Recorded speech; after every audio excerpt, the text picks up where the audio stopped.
જય ભારત મિત્રો. સ્વાગત છે તમારું નવા વિડીયોની અંદર. આ વિડીયો છે એની અંદર આપણે ચર્ચા કરવાના છીએ કે ફેબ્રુઆરી મહિનો ચાલુ થવા જઈ રહ્યો છે. ફેબ્રુઆરી 2026ની અંદર રાશન કાર્ડના નિયમો ઘણા બધા બદલાઈ જશે. હવે આની અંદર કયા લોકોને રાશન મળવાપાત્ર છે, આ ઉપરાંત ગયા વર્ષે પણ એવી અટકળો ચાલતી હતી કે રાશન કાર્ડ ધારકોને 1,000 રૂપિયા આપવામાં આવશે. તો શું આ 1,000 રૂપિયા ફેબ્રુઆરીથી ચાલુ થશે કે હજુ પણ એની અંદર સમય લાગી શકે છે? એની આપણા વિડીયોની અંદર સંપૂર્ણ ચર્ચા કરવાના છીએ. એ પહેલાં જો તમે ચેનલની અંદર નવા છો તો ચેનલને સબસ્ક્રાઈબ જરૂરથી કરી દેજો. હવે મિત્રો આપણે વાત કરીએ તો શું ક્યારેય તમને એવું લાગ્યું છે કે એક નાનો નિયમ બદલાઈ જશે અને આખું ઘર હચમચી જાય? મિત્રો આપણે વાત કરીએ છીએ રાશન કાર્ડ ધારકો માટે, કારણ કે આજે પણ ઘણા બધા લોકો ભારતની અંદર એવા બધા છે કે જે લોકોના રસોડાની અંદર અનાજ નથી, પરંતુ રાશનની અંદર મોટા ફેરફાર થવાથી એમના ઉપર સીધી જ અસર પડી શકે છે. આ ઉપરાંત આ લોકોને જો મહિને સરકાર દ્વારા 1,000 રૂપિયાની સહાય કરવામાં આવે તો આમના માટે ખૂબ જ સારું થઈ શકે છે. મિત્રો વાત કરીએ તો સમયસર તૈયાર નહીં થાવ તો તમને મફત અનાજ મળવાનું પણ બંધ થઈ શકે છે. હવે રાશન કાર્ડના અમુક નવા નિયમો શું કહે છે? તો મિત્રો વાત કરીએ તો સરકારે હવે રાશન વિતરણ વ્યવસ્થાને વધુ પારદર્શક અને ન્યાયસંગત બનાવવા માંગે છે અને એ માટે કેવાયસી ફરજિયાત કરવામાં આવ્યું છે. ગુજરાતની અંદર કેવાયસી ન કરેલા 56 લાખ જેટલા રાશન કાર્ડ ધારકોના રાશન છે એ રદ કરવામાં આવ્યા છે અને એમનું મળતું અનાજ પણ બંધ થઈ ગયું છે. હવે મિત્રો વાત સીધી ભાષામાં આપણે કહીએ તો 31 જાન્યુઆરી 2026 સુધીમાં તમારા રાશન કાર્ડ સાથે જોડાયેલા પરિવારના તમામ સભ્યોની આધાર આધારિત ચકાસણી જો તમે પૂર્ણ નહીં કરો તો તમારું રાશન કાર્ડ અમાન્ય જાહેર થઈ જશે. એટલે કે 1 ફેબ્રુઆરીથી તમને રાશન મળવાનું બંધ થઈ જશે. આ ઉપરાંત મિત્રો વાત કરીએ તો ગુજરાતની અંદર 99% લોકોનું કેવાયસી થઈ ગયું છે, પરંતુ ઉત્તરાખંડ જેવા રાજ્યની અંદર હાલ પણ લાખો લોકોની કેવાયસી બાકી છે.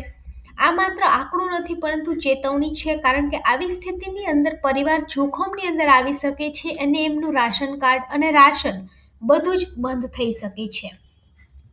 મિત્રો વાત કરીએ તો અયોગ્ય લાભાર્થી પણ સરકારે કડક કાર્યવાહી હાથ ધરી છે. એટલે કે સરકારે હવે અમુક નિયમો બનાવ્યા છે અને કડક પગલાં પણ લઈ રહ્યા છે, જે મુજબ ઘણા બધા લોકો રાશન માટે પાત્ર નથી.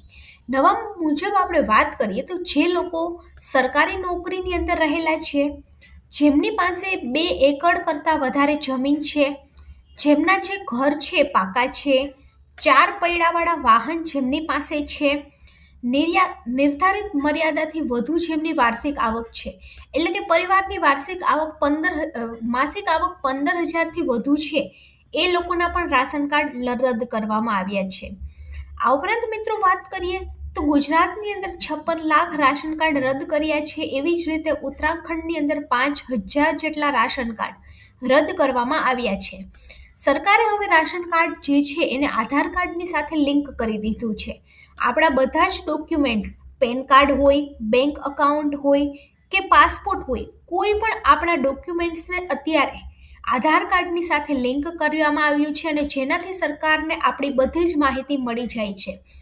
આ બધી જ વસ્તુ લિંક હોવાથી સરકાર જોઈ શકે છે કે આપણી પાસે કેટલી પ્રોપર્ટી છે, આપણા બેંક અકાઉન્ટની અંદર કેટલા પૈસા છે, અને આ આધારે જે લોકો મફત અનાજનો લાભ લેવા માટે પાત્ર નથી એવા લોકોના રાશન કાર્ડ પણ સરકાર દ્વારા એક જ ઝાટકે બંધ કરી દેવામાં આવ્યા છે. આ નિર્ણય આપણને કડક લાગે છે, પરંતુ આ નિર્ણય સરકારનો ખૂબ જ સાચું છે, કારણ કે ઘણા બધા ધનિક લોકો પણ મફત રાશનનો લાભ લઈ રહ્યા હતા. કેવાયસી કરવાથી જમીનદારો અને જે લોકોને ખરેખર રાશનની જરૂર નથી અને જરૂરિયાતમંદ લોકો સુધી સીધો જ લાભ પહોંચી વળે એ માટે સરકારે આ પગલું ભર્યું છે. મિત્રો વાત કરીએ તો લાખો રાશન કાર્ડ ધારકોને હવે ₹1,000 પણ ઉપલબ્ધ કરવામાં આવશે, કારણ કે સરકારે કેવાયસી કર્યા છે. કેવાયસીથી સરકારની પાસે ચોક્કસ ડેટા આવી ગયો છે કે કયા લોકો, કયા પરિવાર જરૂરિયાતમંદ છે, અને ટૂંક સમયની અંદર ગુજરાતની અંદર પણ લાખો રાશન કાર્ડ ધારકોને 1 મહિનામાં ₹1000ની સહાય ઉપલબ્ધ કરાવવામાં આવશે એવા ઘણા બધા સમાચાર માર્કેટની અંદર ફળી રહ્યા છે. પરંતુ આ સમાચાર શું કામ ગુજરાતની અંદર પણ વેગવાયે ફરેલા છે એની આપણે વાત કરીએ તો તમિલનાડુ અને અમુક સરકારે એવો નિર્ણય કર્યો છે. અમુક રાજ્યની અંદર રાશન કાર્ડ ધારકોને ₹1000 આપવા માટે જાહેરાત કરવામાં આવી છે. આ નિર્ણય તમિલનાડુ સરકાર દ્વારા રાજ્યના લોકો માટે લેવામાં આવ્યો છે. રાજ્યના જે મુખ્યમંત્રી M.K. સ્ટાલિન છે એમને મહિને રાશન કાર્ડ ધારકોને ₹1000 આપવાનો આદેશ આપ્યો છે. દર વર્ષે પોંગલના અવસરે ગરીબોને અમુક રકમ આપવામાં આવે છે અને પોંગલ એટલે કે આપણે અત્યારે ઉત્તરાયણ હોય એને તામિલનાડુની અંદર પોંગલ કહેવામાં આવે છે. તો એ ટાઈમે રાશન કાર્ડ ધારકોના ખાતાની અંદર ₹1000 છે એ જમા કરવામાં આવ્યા હતા. આ ઉપરાંત ચોખા અને ખાંડ જેવી વસ્તુ પણ તેમને ભેટ સ્વરૂપે આપવામાં આવી હતી. જેવી રીતે ગુજરાતની અંદર દિવાળી દરમિયાન સરકાર દ્વારા ખાંડ, તેલ અને બીજી અમુક વસ્તુઓ આપવામાં આવે છે, એવી જ રીતે તામિલનાડુની અંદર પોંગલ નિમિત્તે લોકોને સસ્તા દરે અનાજની સાથે સાથે ₹1000 પણ ખાતામાં જમા કરાવવામાં આવ્યા છે. આ ઉપરાંત મિત્રો વાત કરીએ તો 2 કરોડથી વધુ રાશન કાર્ડ ધારકોને પણ ફાયદો થવાનો છે. કારણ કે સરકાર જો ₹1000 ખાતામાં જમા કરશે તો હાલ ભારતની અંદર 2 કરોડથી વધુ રાશન કાર્ડ ધારકોને સીધો જ ફાયદો થશે અને સરકારની તિજોરી ઉપર ₹2356 કરોડ વધારાનો બોજ પડશે. મિત્રો વાત કરીએ તો પોંગલ ભેટ યોજના જે છે એ 2 જૂનથી કદાચ શરૂ થઈ શકે છે. આ ઉપરાંત મિત્રો તમામ રેશન કાર્ડ ધારકોને ભેટ તરીકે ચોખા પણ આપવામાં આવશે. આ ઉપરાંત શ્રીલંકાના પુનર્નિવાસ શિબિરમાં રહેતા પરિવારને લાગુ પડશે અને તેમને 1 કિલો ચોખા અને 1 કિલો ખાંડ પણ આપવામાં આવશે. આ ઉપરાંત મિત્રો આપણે અમુક રાજ્યની વાત કરીએ તો ઉત્તરાખંડની અંદર આ યોજના નવા વર્ષની અંદર લાગુ થઈ શકે છે. તામિલનાડુ સિવાય ઉત્તરાખંડ સરકાર દ્વારા રાશન કાર્ડ ધારકો માટે પણ મોટી જાહેરાત કરવામાં આવી હતી. ગરીબોને રાશનની દુકાનમાંથી મફત ખાંડ અને મીઠું પણ આપવામાં આવે. આ ઉપરાંત લાભાર્થીને મીઠા અને ખાંડના લાભો ખૂબ જ સબસિડીવાળા ભાવે આપવામાં આવશે. અંત્યોદય રાષ્ટ્રીય ખાદ્ય સુરક્ષા હેઠળ 14 લાખ રાશન કાર્ડ ધારકો માટે આ પ્રસ્તાવ શરૂ કરવામાં આવ્યો હતો. આ ઉપરાંત મિત્રો વાત કરીએ તો સરકારની આ યોજના હેઠળ પ્રથમ દરખાસ્ત અંત્યોદય કાર્ડ ધારકોને દર મહિને 1 કિલો ખાંડ અને 1 કિલો મીઠું આપવાનું વિચારી રહી છે. આ ઉપરાંત 18 લાખ રાશન કાર્ડ ધારકોને તેનો સીધો જ લાભ મળશે. તેના કારણે સરકાર પર આર્થિક બોજ પણ ઓછું પડશે અને આ યોજના નવા વર્ષની અંદર લાગુ થઈ શકે છે. આ ઉપરાંત મિત્રો વાત કરીએ આપણે તેલંગાણા સરકારની તો તેલંગાણા સરકાર દ્વારા પણ એક મોટી જાહેરાત કરવામાં આવી છે.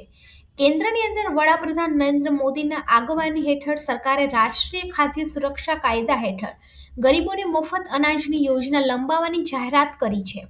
આ ઉપરાંત મિત્રો આપણે વાત કરીએ તો કોરોના કાળ દરમિયાન દરેક રાશન કાર્ડ ધારકોના ખાતાની અંદર ₹1000 જમા કરવામાં આવ્યા હતા.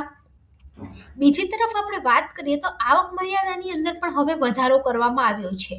પહેલા કોઈ પણ સરકારી યોજનાનો લાભ લેવા માટે પરિવારની વાર્ષિક આવક 2 લાખ 3 લાખ નક્કી કરવામાં આવી હતી, પરંતુ હવે તમારા બાળકોની શિષ્યવૃત્તિ હોય અથવા તો કોઈ પણ યોજના હોય, સરકારે હવે આવક મર્યાદા ₹6 લાખ કરી દીધી છે.